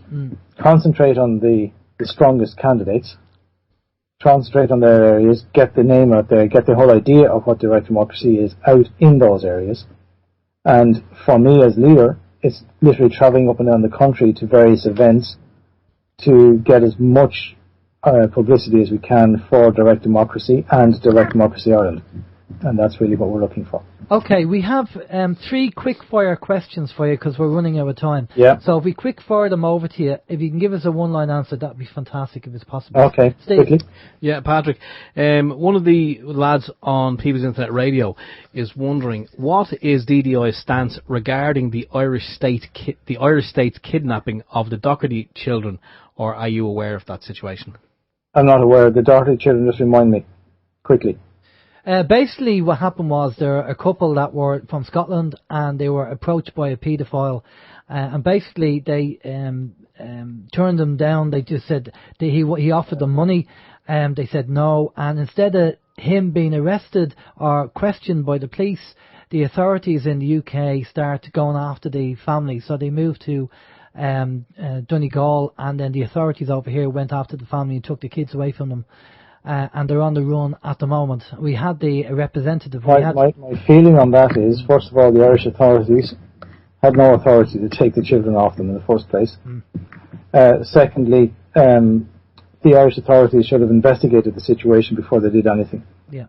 And if they thought the children were in danger, which is always the story that they use, they should have literally just observed the situation. Just kept observing it, because we're all afraid of somebody going off the wall and killing children, and then everybody's given out saying the state should have acted. So the state is on a tight wire, but they overreacted.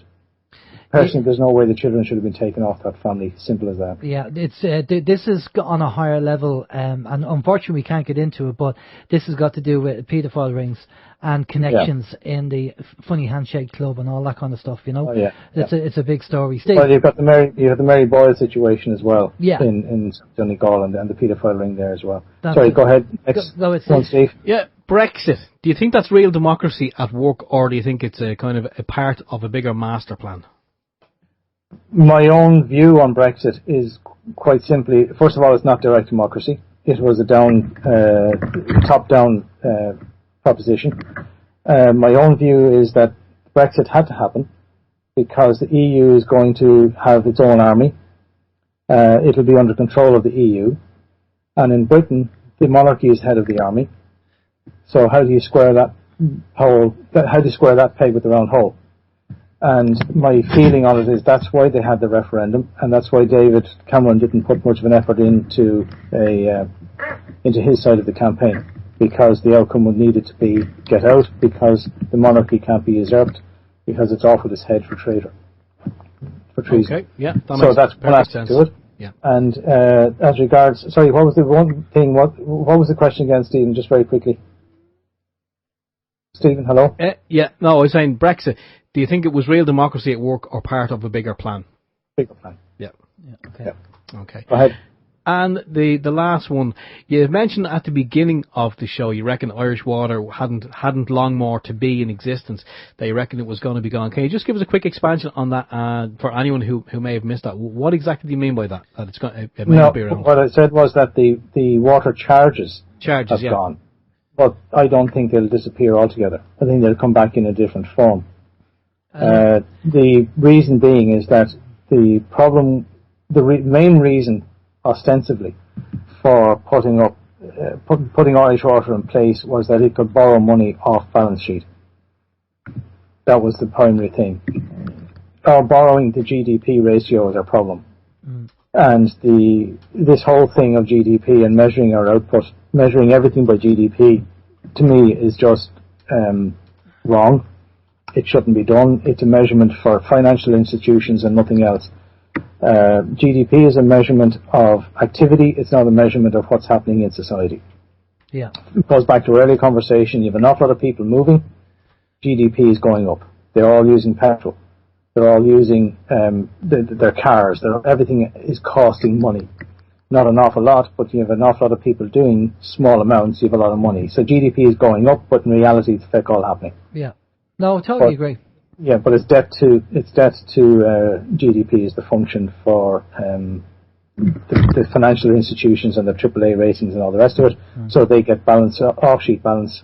off-balance borrowing, and then they can get that ratio back into play. Oh, by the way, just one thing on the GDP, that they brought in a rule there a couple of years ago to say that all illegal activity has to be factored into GDP. Right. How do you do that? Well, yeah, how do you do it? How do you know it's illegal, and how do you find Well, out? what they're talking about is drug activity, drug sales, and prostitution, and all the other things, gun running, the whole lot, has to be factored into GDP because it's activity in the economy. Okay. Now that is an EU ruling, by the way. Are we talking about the Irish government first? Did they have to check their own house first? the drugs and the gun running and everything else. Well, this is it, yeah.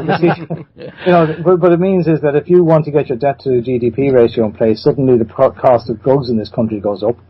So there's your GDP going up.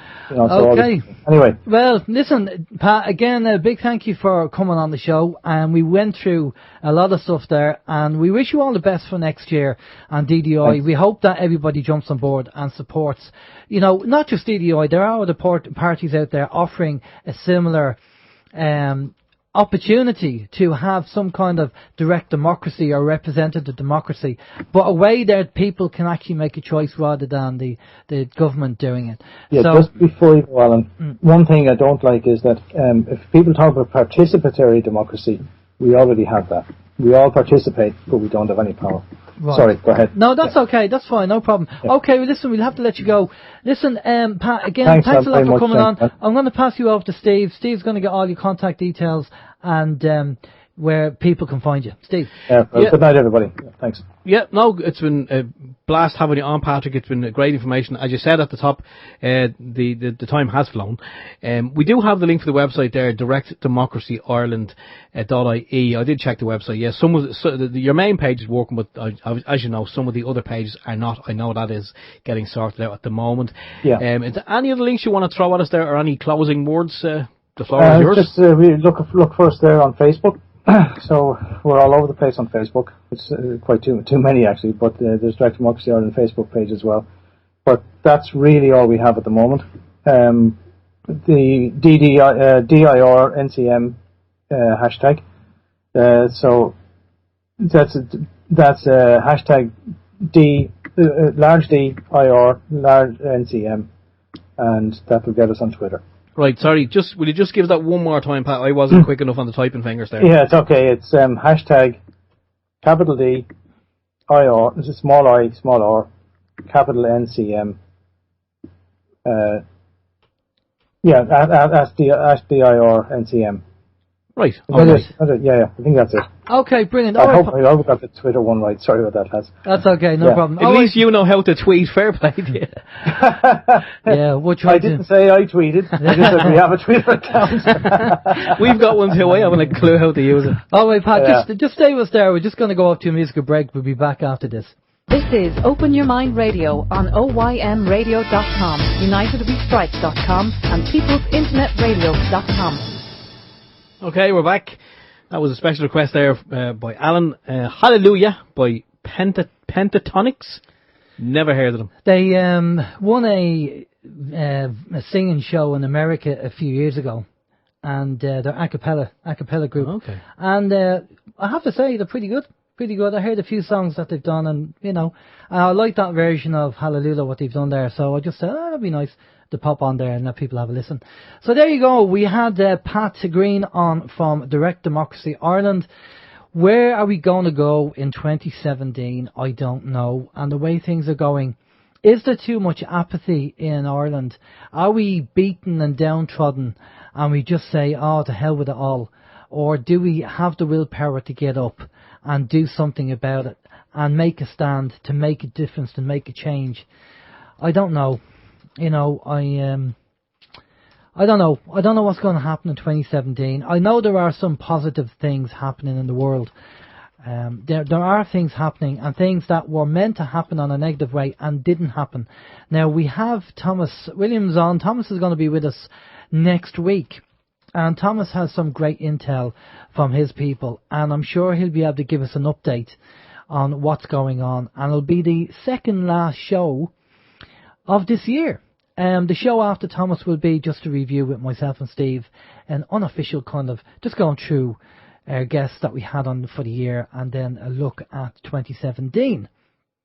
And I think for that show we've already had Jordan this year. Several people on our chat room said that they were going to ring in on the evening just for a bit of a chinwag as well. So. Yeah. Now we've had kind of unofficial confirmation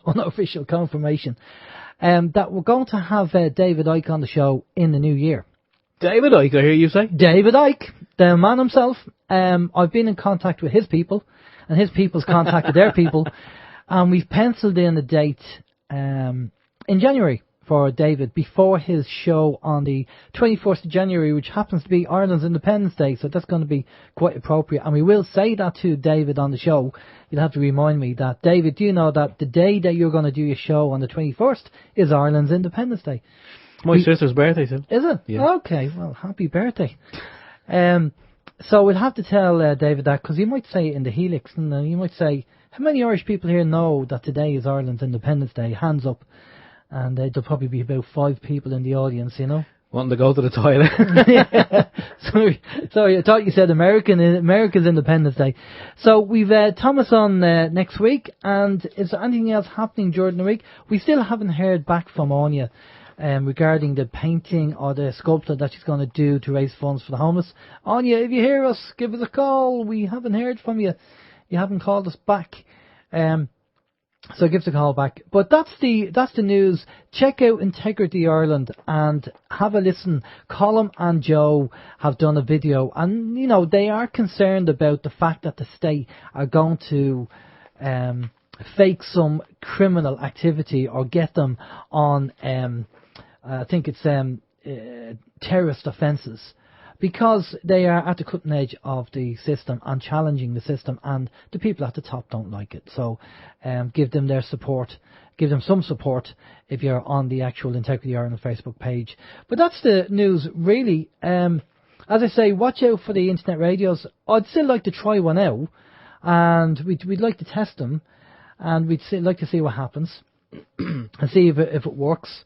I have submitted the OYM radio station to one of these databases, but as of yet, nothing's happening. I think you'll need to ask Santa Claus for that. I think so. Will we try and get this fan video done maybe next week if we can? I know your schedule. You're busier than... I'm out the door. Yeah, out the door. Well, let's talk about it after the show. Oh, right. It's okay. He's a busy man as there, Steve. No tea and sandwiches for him. He's working hard on his own. I tell you, you talking about pulling shutters down. My shutter wasn't down all week. I didn't have a lunch break, and I think I was there till after 6 most evenings. My God. Yeah, which is why I'm shattered. Yeah, he is tired. So on that note, we're going to go. So for myself, Alan James, take it easy. Stay safe, and if you have any news, just send it in on email. Not too much. Sometimes we get inundated. Not too much. But otherwise, we'll see you next week. Take care. Bye-bye. Okay, and for myself, Stephen George, yes, it's been a good show, and thanks to everyone who participated on both of the chat rooms. Your questions, as always, are most welcome. And thanks for taking the time. Again, if anyone's listening to either the live show or the podcast, maybe for the first time, maybe you're a long time listener and you don't get involved in the chat, if you feel like it, just fire us off a quick one-line email just to say who you are and where you are, and if we're cutting the mustard, as the fella says. And that's the story. Right, if you're on the OYM stream, this is going to be terminating momentarily. If you want more intelligent conversation and the like, stay tuned to peoplesinternetradio.com. I think Vin is coming up next. And that's our lot, so we'll see you all again next week. So until then, take care. Bye-bye.